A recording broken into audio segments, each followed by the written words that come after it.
We were in Iran at a pretty bad time, which was the Iran-Iraq War. We both remember pretty well. When the Iraqi Air Force flew by and just bombed the crap out of the few blocks there. So we come from this 20,000 square foot mansion. Everyone would come to our house to come to the U.S. and we're in this 2-bedroom apartment with my uncle. We were like 4 boys between the ages of 1.5 and 8.5, stuck in one room with my mom, and my uncle was in the other room. We used to take the vitamins down. We were like, oh, this is got to be good for you. It tastes good too. When we had no one home and like someone would ring the doorbell, all 4 of us would go and pick up knives and we would line up in the age groups as, ready to attack if anything happened. Hi, I'm Dr. Ruzbeh Tarabi on Doctor's Life Podcast with my brother, Dr. Rodbeh Tarabi. And on Doctor's Life Podcast, what we will discuss is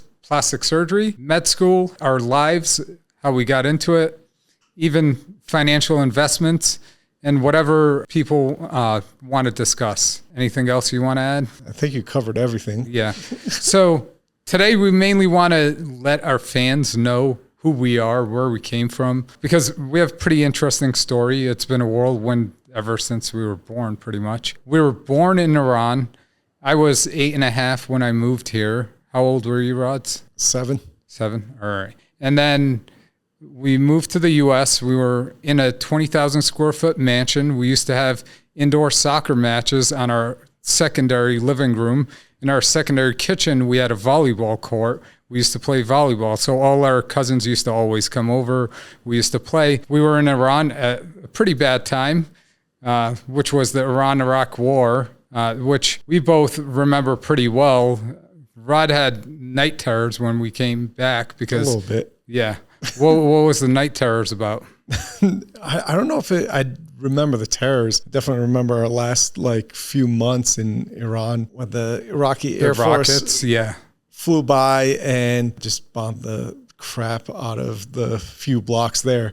The funny part is I still remember the warnings you would get on TV were different colored McDonald's symbols of if the McDonald's is similar to the terror colors here. So I knew that night it was messed up because it was just red McDonald's symbols flashing on the TV and everybody ran for under the staircase. Yeah. And just to let you know how scary it was, when we were in school, we actually had to go underground, climb down these stairs to go into a safe area in case we had bombing raids overhead, where, eventually we were sent up north to live with our grandparents. Even our parents went with us because we couldn't stay in Tehran to go to school because it wasn't safe enough. We actually had bomb hit a tractor trailer that turned over onto our school, and our school got closed down. That was the red McDonald's symbol. Yeah.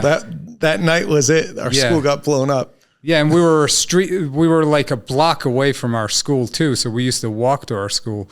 So that's how close proximity we were to the war. And sometimes, when we used to go up north and come back to Tehran, we in the middle of the way, we'd stop and just watch. It looked like fireworks. As kids, we were like, oh, it looks like fireworks.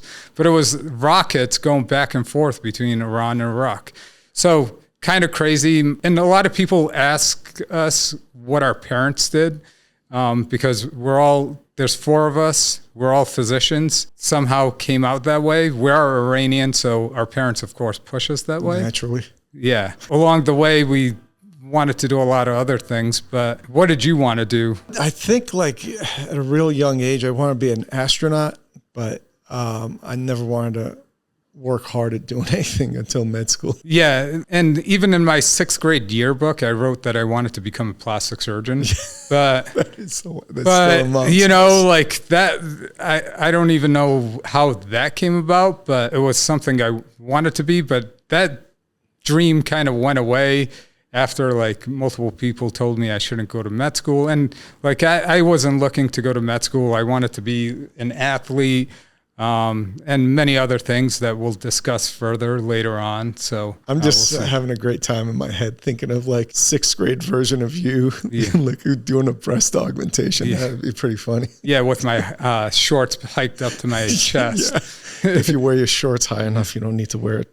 Yeah, so the craziest part was when we moved to the U.S. So we come from this 20,000 square foot mansion. Everyone would come to our house to come to the U.S. and we're in this 2-bedroom apartment with my uncle. And at the time it was his girlfriend. Now it's his wife. So we were like 4 boys between the ages of 1.5 and 8.5. Stuck in one room with my mom, and my uncle was in the other room until it took years before we actually moved out of that place. So, we were all like squeezed into one small place trying to figure out what we were going to do. What are your memories of that time?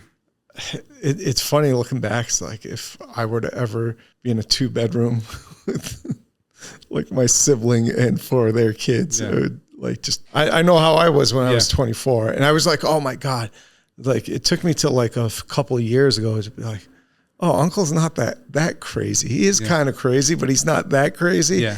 Cause he did have like us all move in while he's still like becoming an adult. Yeah. Yeah. And the thing is, like, my son's play area is the same size of our apartment at that time, pretty much right now. So that's just painting the picture for what they're growing up with. Sign of that apartment right there. I think that, other than it being small, we did build like such a close bond between like the boys, between 4 brothers that like, I don't think it would have been done any better any other way. That is true. It's such a small space and we're all new, can barely communicate with everybody. So we had to hang tight together. Yeah. So some of the main memories are like, my mom was going to school, trying to become an electrical engineer. She was a teacher back in Iran, but she hadn't done much of anything. She was more of a housewife because my dad was busy all over the world being an entrepreneur. So he wasn't home much of the time. And he was still going between Iran and the U.S. when we moved here. So my dad wasn't around much of the time. So my mom was taking care of us. And then my uncle, when he could, which my uncle was pretty young at the time, and we're not his kids, so he didn't know how to really take care of kids. So it was kind of a free-for-all.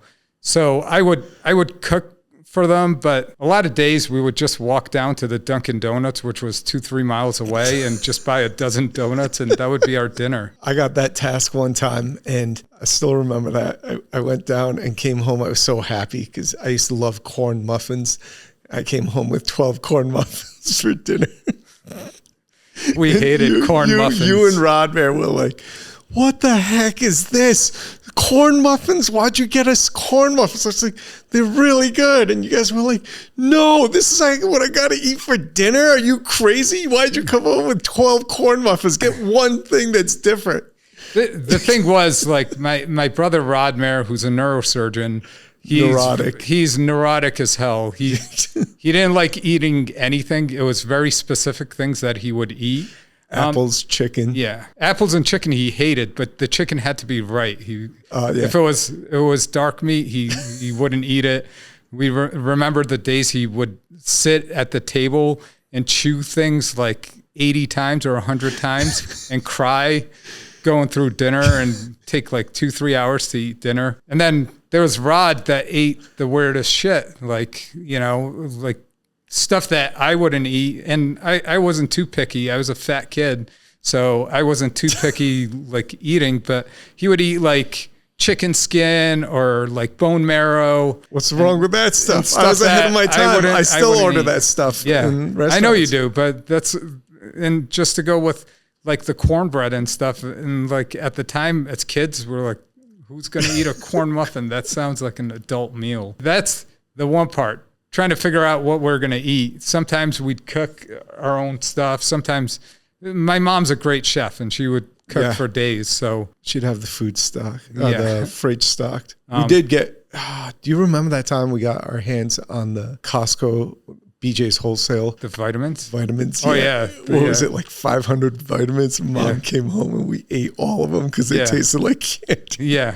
Oh, yeah. We used to take the vitamins down. We were like, oh, this is got to be good for you. It tastes good, too. The other thing that is engraved in my head is, like, when we had no one home and, like, someone would ring the doorbell and, like, all 4 of us would go and pick up knives, and we would line up in the age groups as who was going to, I'd be up front, and then Rod would be behind me, and Rodmer would be behind him, and each stair step, like, ready to attack if anything happened. So, lived pretty crazy at the beginning, and then, high school and everything, we had a tough time with, I don't know, just like counselor wise, they always told us like, oh, don't do this. And they were trying to. Bad swing because we went back for the first time in 93 and we got stuck and we were coming back from, like, I was in 7th grade. So just starting middle school, but we got stuck in Germany for visa issues.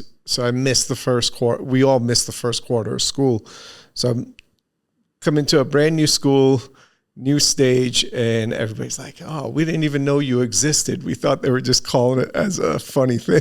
Yeah. Call his name. Yeah, that was, it was fun staying in Germany, but it did set us back quite a bit that year. But, we didn't have to do any extra time. We just one test per class was nice. Yeah, we made up all that time. But we didn't have it easy, and other than our mom telling us we should become doctors, it wasn't like any like essence of why or how to get there. I was more of the guinea pig since I was the oldest. It was like, oh, go do this. And like it took me a while to decide what I wanted to actually do because, in school we're athletes, we're always good at math and sciences. We were like on the science team, the math team. And the wrestling team. Yeah, and the wrestling team.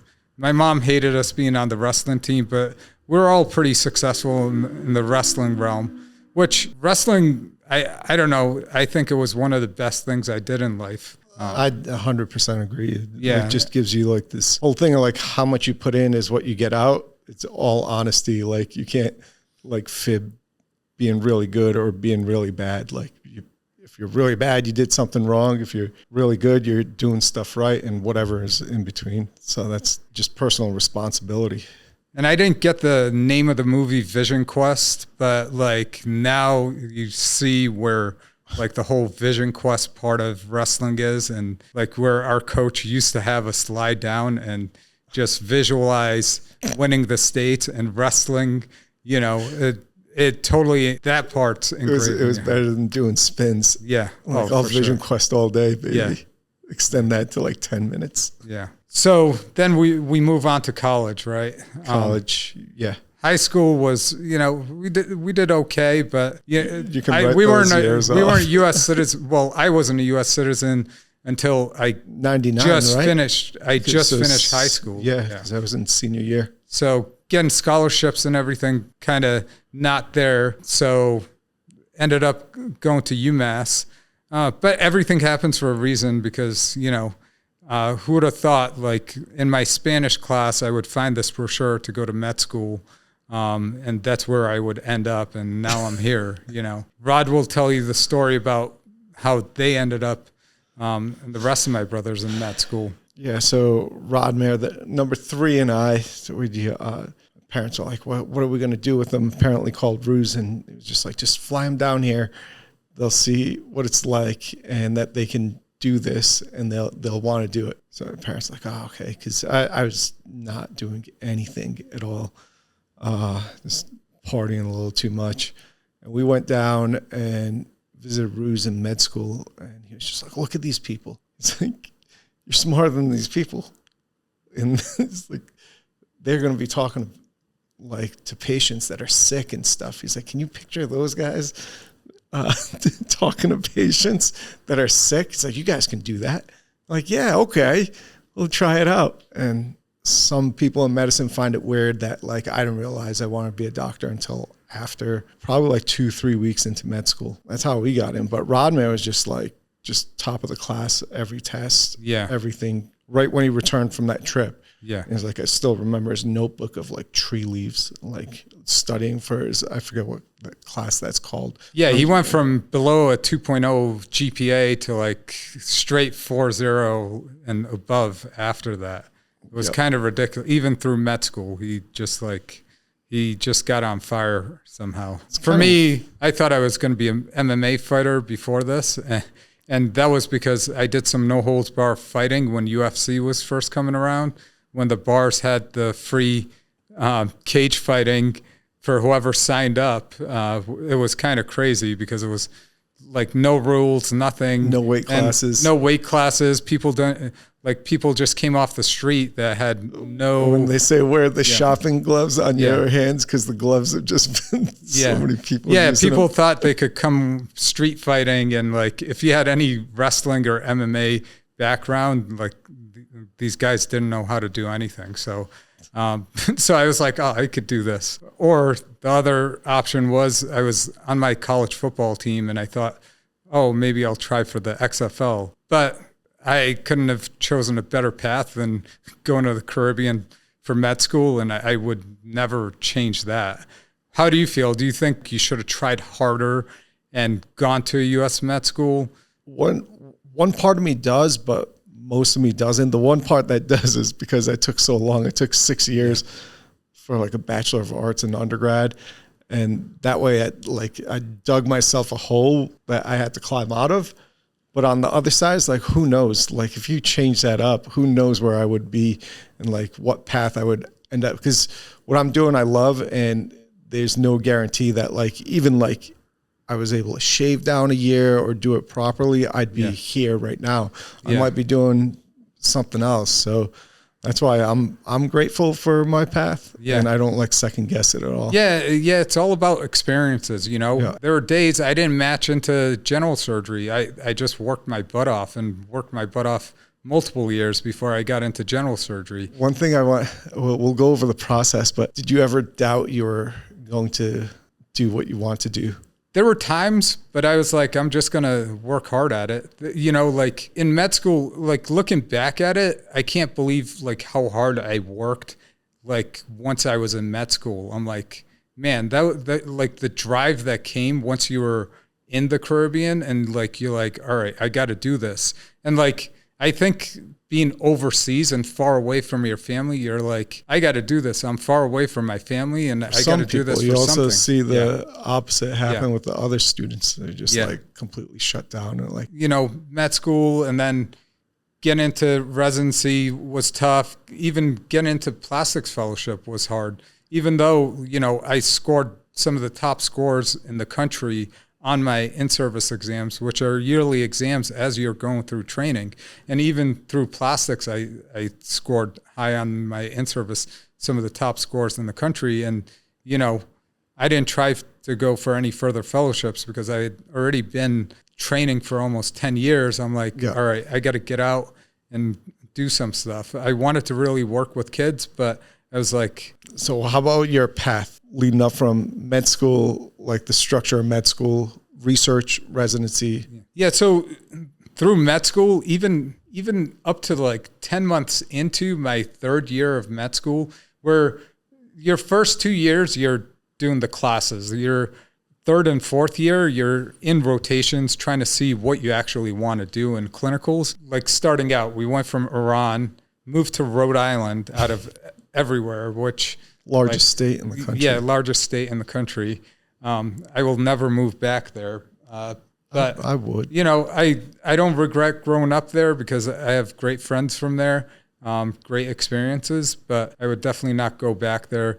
Went to Massachusetts for college, then went to the Caribbean for med school. I was in St. Martin, then moved to Michigan for my clinical rotations.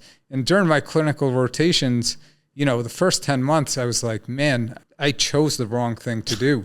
You know, I've done all this hard work and I hate this. Once I started doing general surgery, I was like, man, this is like, I'll wake up at 3 a.m. and going around on the whole hospital.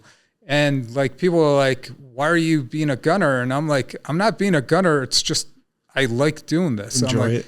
because like tell me to come in at 3 a.m. to round on OB-GYN or internal medicine, I'd be like, you can keep those patients. But once I started doing general surgery, I was like, man, this is something else. And then I had a great experience with the plastic surgeons at the place I was doing clinical rotations. I was in Detroit. The guy did a lot of cleft lip and palates. Oh, he is world renowned. Yeah. That totally like changed my outlook on why I chose medicine and why I want to do it. And then, like I did 2 years of general surgery, not knowing where I was going to end up. And then I finally, my third year, I got a permanent job in Phoenix at a great program that I loved because of the experience I had. I got to operate, the skills I gained from there. And then I went to New York for plastics, which was another great experience, showed me the hustle. Wasn't easy to get into any of these. It was, I dug, talked to multiple people, try to figure out what my steps were to get in there. Because I knew this was what I wanted to do. And when I started doing plastics, I was baffled by the amount of stuff you actually do in plastics, because I didn't even think about it that way. And I wasn't thinking of it as cosmetic. I knew the reconstructive aspect, but, hand surgery was another thing. And like just the amount of coverage and how much people depend on you, not just your cosmetic patients, but all the surgeons in the hospital pretty much depend on you when they're in trouble to come and help them, to reconstruct a leg, to reconstruct the scalp, to, you name it, we've done it. And when I first started out, I did a lot of trauma and then got into breast reconstruction. And, my practice, I started on my own, but I came and shared an office with a guy that was here for a very long time in Phoenix. He passed away within my first 6 months of being in practice.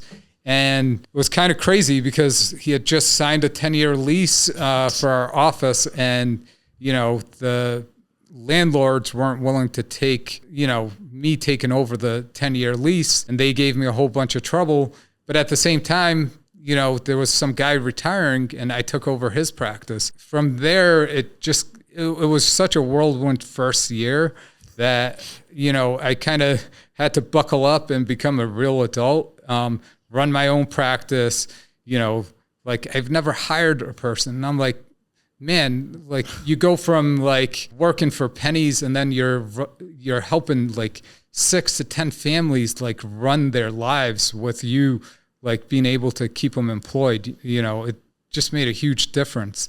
And then that year just took off and you introduced me to my first partner that came into town. And we were super busy right off the start and kind of crushed it. We added 2 more people. And then you finally came, which was my 3rd or 4th year? I forget. I think like 5th or 6th year. 5th or 6th year. 5th probably. Yeah. And then now it's just me and you, and the youngest one's about to join.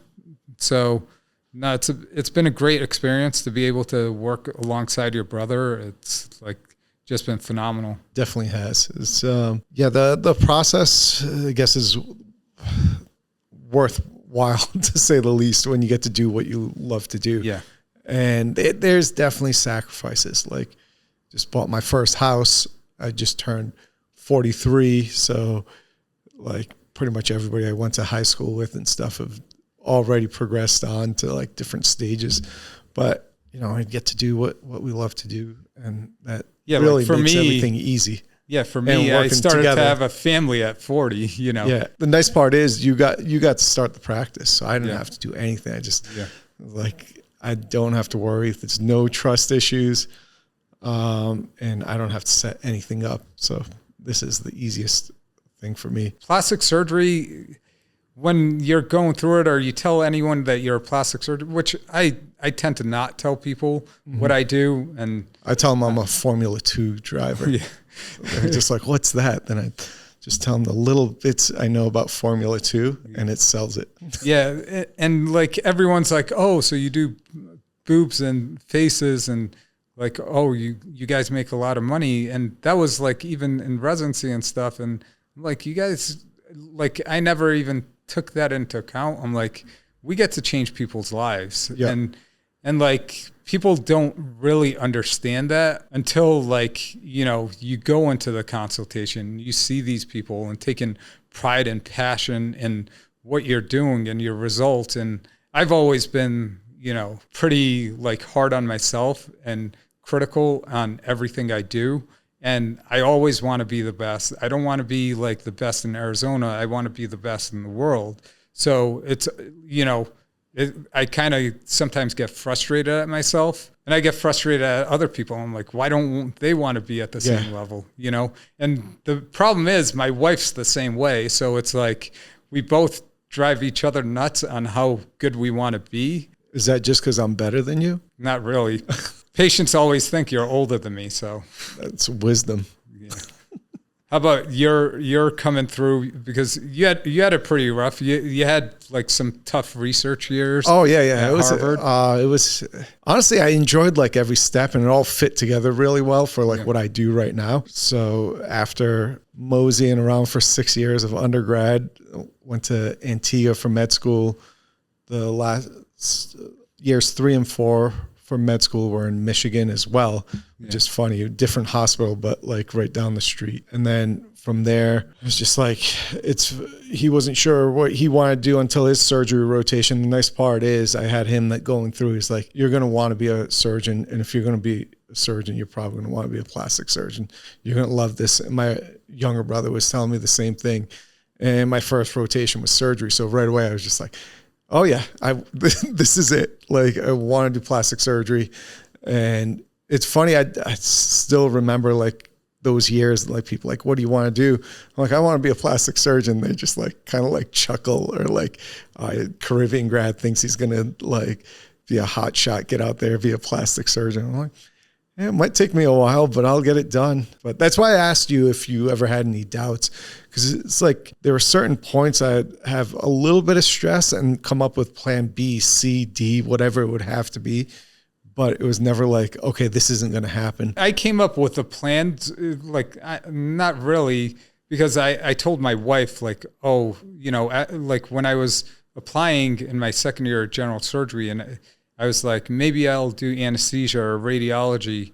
And my wife's like, you're not built to do that. She's like, you're going to be a surgeon, you know? And I remember like, talking to you like, when you didn't match that first, at the end of like your prelim surgery years. Yeah. And I was like, what if this doesn't work out? It's like, you were just like, sounded like, what are you, a dumbass? It's like, this is going to work out. It's like, what do you mean this isn't, what if this doesn't work out? And I was just like, oh, that's so good. Yeah, it's just like you're made to be it, and you just got to, you know, there's so many people that tell you you're not going to do it. And I saw so many people like, even in like plastic, that wanted to do plastic surgery, and they just didn't want to put in the effort. And I'm like, I'm going to put in what it takes to become what I want to be doing. And I'm so glad I did, because like, you know, and we've built such a great team in our office, and it's just like, I almost feel untouchable. And, you know, the passion and just going to work, and like, like this morning, like I'm driving to work. I'm taking care of one of my happiest and like strongest patients, who's gone through breast cancer. And, you know, like I haven't had to deal with cancer, but I've had to deal with a lot of patients that have gone through breast cancer. And like for them to be strong, and like as strong as she has been, and like she's had her complications with breast reconstruction, with implants and everything. So at such a young age to be so she's strong. Under 40. Yeah, under 40, to be so strong, to keep that smile there. I know there's days that are pretty hard, but like I couldn't be more ecstatic today to be able to reconstruct her and get her what she wants, you know? Like that's why we do what we do. It's been a good day, like every day almost. Yeah. For a long time now. Yeah. The breast reconstruction, but apart from that, like everything we do, like you kind of change people's lives. You build their confidence. It's unimaginable. Like it's seriously one of the best jobs and careers you could have. You know, like when I was kind of burning out a few years ago, when I did a lot of trauma call, and, you know, you kind of lose your vision of what you're doing. And it took me, you know, when I went on some of these chat rooms with the older plastic surgeons talking about, you know, what it means for them to be a plastic surgeon, they're about to retire and their passion to do what I was like, man, this is freaking awesome. Like, these guys are like, you know, they're like in their 70s. Nothing like to rejuvenate you, like a bunch of elderly people in a chat room. It's crazy. They're like, you know, I've loved, you know, changing people's lives for so long. I can't, I don't know what I'm going to do without being able to do it. I've loved my career. It's been the greatest thing. You know, you have your road bumps, but like, it is seriously one of the best jobs to have. I think most people would agree. Yeah. All right. So that's kind of a life story. I don't know. Any other points of it you want to hit? Points? Not really. We'll move on a little bit. So in our practice, we really care about service. So I look at all different industries and looking at like what services they can provide, you know, going to nice hotels and stuff, and going to hotels that aren't as nice, and just taking in the different experiences and service and trying to implement that into what we provide in our plastic surgery office. So one of the main topics that, you know, like I was at brunch this weekend and kind of irks me is when you ask for a doggy bag or like for them to put away your food, and they bring you the boxes and just put them on your table to fill in your own boxes. That kind of irks me. Does it not irk you? It irks me too, because I'm like, then you must have spit in my food beforehand, and I have already eaten it. But like, you know, when you go, I worked in the restaurant business for 8 years. When you go to a nice restaurant, like they'll bag it, they'll put it in nice boxes and they'll bag it for you. Like they didn't even bring a bag, and they brought 4 boxes. You're a boomer. You know? You're a boomer. So, that's what they do nowadays. Yeah, but it's. Do you think it's appropriate? Do you want to put your own food in the box? I'd prefer not to. Yeah. Because I was the dude scraping the food into the containers for people. Yeah. For a bunch of years. So yeah, they can do it. It's not that hard. What, the people can do it themselves? The restaurants can do it. The restaurants. Yeah, that's what I'm saying. I agree with you. It kind of like, if they do that to me, I'm like, I might as well order on Uber Eats so I have it at home than go to the restaurant and get. I think we could do like a whole like series on Ruse's restaurant experiences. It's fantastic. You got to hear like a bunch of different Ruse's restaurant experiences. My favorite ones are like the fanciest places in town. Ruse shows up with like, I don't know, an outfit that's worth more than my whole wardrobe, but it's casual stuff like sweatpants, and he won't be allowed in there. So he's like, I'm never going to this place again. That's it. I wasn't wearing sweatpants. And they, you know, my wife just delivered our son. I think my son was like 2 months old, 3 months old, because it was for Father's Day. It was a few weeks after Father's Day, because it was for my parents' anniversary, I think. We're going to Sunday brunch in Scottsdale. Like, who dresses up in Scottsdale for a Sunday brunch, you know? And like, I had gone to the same place 2 weeks earlier, dressed the same exact way, and my wife was dressed the same exact way. And this time they're like, oh, you're not allowed to come in. And so we're like, what do you mean? I'm like, I told them like my underwear was worth more than like their entire front desk clothing line. So it was just absurd. We had our baby with us. It was raining outside. My parents were with us. So, you know, a good line. it was just absurd. Like, to go in Scottsdale and like everyone, most places, everyone's in flip-flops. We're not like, and for a Sunday brunch, it wasn't like for dinner. If it was for dinner, understandable. I wouldn't be going dressed that way for dinner. Dress like a PGA golf event instead. Get your jacket on. Yeah, and the problem was, this was post-COVID, right after COVID, and I was like, look at my tabs from like during COVID. I ordered food from your restaurant on a regular basis and, for take home. And like, you guys are going to do this to me. I'm like, all right, I'm never coming back to this place again. So this is not a paid endorsement, but if you want to see fancy clothing at Sunday brunch, Maple and Ash, Scottsdale Quarter. No. Fashion Square Mall. I think they were just like, I think they had told someone that was wearing a jersey to go and buy clothes. So they were afraid they were going to get mad that someone else wasn't dressed appropriately. And what I found out was it wasn't me. And they got at my wife, because she was dressed in Lululemon and she was like post-pregnancy. I'm like, are you guys kidding me? I'm like, do you really want to do this to? And then you went home and you were like looking at yourself in the mirror, like, I knew it wasn't me. Yeah. Look at how good I look.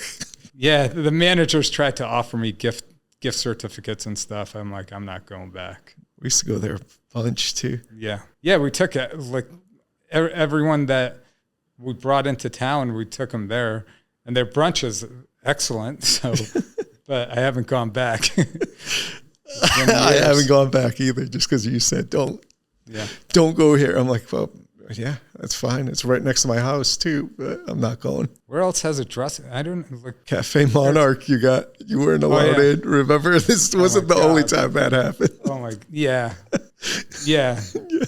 I guess you can't wear Balenciaga to Cafe Monarch either. I got food poisoning there multiple times years ago, and then, on top of that, they want to come at me and tell me I'm not dressed professional because they want me to wear a $5 button-down shirt to make it look professional. When I got my fancy clothing on, it wasn't good enough for them. So I was like, all right, I'm out of here. You could tell, because I was with you for that instance. Yeah. I could tell you've been through it before. You're like, the guy says something and you're just like, let's go. just turn around, didn't talk to everybody. It's like, let's go. It's like, just rolled out the door. Well, this saves me getting food poisoning a third time. So which course or how many of the courses out of the 7 do you think gave you food poisoning? I don't know. I did 2 birthday parties there, I think, too. Do you have good food? I don't know. I got sick from it. It tasted good, but I got sick from it. So recently in the news, plastic surgeries in there again. Plastic surgeon from Florida, doing some wild stuff in How'd his you clinic. Find out? Sabrina. Oh, well, I told Sabrina. Oh, did you? So it was crazy because I was like, why is this guy posting this other plastic surgeon's name? And I thought it was the guy in the same practice. And he was talking about his malpractice case and stuff. And I was in between, I think I was flipping a patient and, I was actually doing liposuction on the patient. The great part is it's like the headlines you read, Florida man does blah, blah, blah. The headline was Florida plastic surgeon. So we're like, yes, we're climbing the ranks. Yeah. So what was it? It was Ben Brown. It's the plastics Dr. Ben Brown in Florida. Did you read what he did? I did one time through and I was just... I hate to say it. I was laughing going through it, but he's doing revisions on his wife in office. And it's actually very sad. His wife seizes on the table, but this idiot does not call 911 and stuff. And his wife passes away on the table from lidocaine toxicity. Lidocaine's very common drug that we use. But you got to just know when that toxicity is coming, and you got to have the appropriate medication to give to the patient. From this article, that was not he's just she was not a medical professional and took a handful of drugs of different colored drugs. We don't even know what kind of drug she took. She mixed her own bag of tumescent solution. Tumescent solution part of her own incision. The local anesthetic that we make to do liposuction that we inject. So who knows what was in that tumescent solution. What it says is they were out of lidocaine, so they were using something, not lidocaine, but something similar, but there's different toxic levels with the different medications. So a person that doesn't know what these medications are could And lidocaine, you can take the most milligrams out of, I think, any other. It's shorter acting. Yeah, it's shorter acting. So if it's Marcaine or bupivacaine, which is longer acting, and you're putting the same amount of that as you would for lidocaine, that's going to be toxic. And it must have been at such a high level that she was seizing and became toxic right there and then. Or he got it into a vessel while he was injecting. That could be it, or just the local. Local might be. But if he injected local into that abdominal scar, she looks like a tiny lady, so her dose is probably not high. Maximum dose isn't that high, but like he must have been injecting straight into that scar on the abdomen, and you could become a toxic level. And that's why, like on my patients, sometimes I'm like, all right, if they're having too much pain, I'll inject a little bit more local, but I always count how much, they are to get to the toxic level. And then I tell them, I'm like, sometimes I'm like, you have to come for the additional portion to be done at a different time, because I'm not going to run into issues with lidocaine toxicity or something. It's dangerous shit. Yeah. So, like for her to seize at that point, she must have been, I think it's with a different medication that was possibly that makes sense. Inject, because I was talking with an anesthesiologist and he's like, well, it wouldn't be right away, but like the cases I've read, it kind of does occur like as you're injecting, like people start getting tingling around their mouth or like the ears, they start hearing ringing in the ears. Like the story is just crazy. It is. It's nuts. It is, like from her taking a handful of drugs, injecting, making her own tumescent, and then sewing up her own incision. Like I can sew up my own incision. You're trained for it. But I'm trained for it. This isn't a medical personnel. And so like sitting up and sewing up your own leg or your own belly, like it just seems absurd, no matter how numb it is. What's he rushing to? Yeah, I know. Where are they both rushing to? I know. And he continued to inject her lips as she's like seizing, like, or starting to seize. And that's where I'm like, you got to know the signs and symptoms of lidocaine toxicity. Yeah. Like she's saying she's starting to see brown and the MA's there and the MA wants to call, I understand like the guy got panicked, but like, dude, take the right steps. You're not an anesthesiologist. You can't intubate. Get emergency help there. She didn't die right away. So this was a painful death. Anoxic brain injury. And like she was on life support for a week before she died, and she has 3 kids. And I don't know if it's their kids or it's just her kids, but she had 3 kids. Now, like not only don't they have a mom, they don't have a dad either because he's in jail. Like that's the first thing that went in my head is like those poor kids. It's just like take a step back, like think through the situation, something like. But like people talk about like going to Mexico to do surgery and stuff. There's stuff here that's done wrong that and this guy was a plastic surgeon based out of, and he trained at a good program. He was out of Georgetown. He trained at a good program, but sometimes these people just, they lose sense of life and what's important and like what you're supposed to do. Some people are like, you shouldn't be operating on your wife. We say that's unethical. A lot of plastic surgeons operate on their own wives or do like simple procedures. But this is the kind of thing that, you don't want to be happening because you are operating on your wife or something, It is true. You have the money, put them in good hands. What else? Anything else you want to say about this? I think you covered everything. You said quite a bit about it. Yeah. And it's just nuts. Thanks for listening in. You can follow us on YouTube under Tarabi Bros. We'll have the Doctor's Life podcast. We do have Instagram for Elite Plastic Surgery and Doctor's Life podcast. And we're on Facebook, TikTok as Elite Plastic Surgery. AZ. Oh, yeah. Elite Plastic Surgery AZ. Make sure to check out our website at eliteplasticsurgeryaz.com. And if you need a consultation or have any questions, feel free to reach out. And we plan on having guests. Some of them will be our own patients that are patient advocates, especially for breast reconstruction, to answer some of the most wanted questions from the patients of their journey and outcomes of the different types of procedures.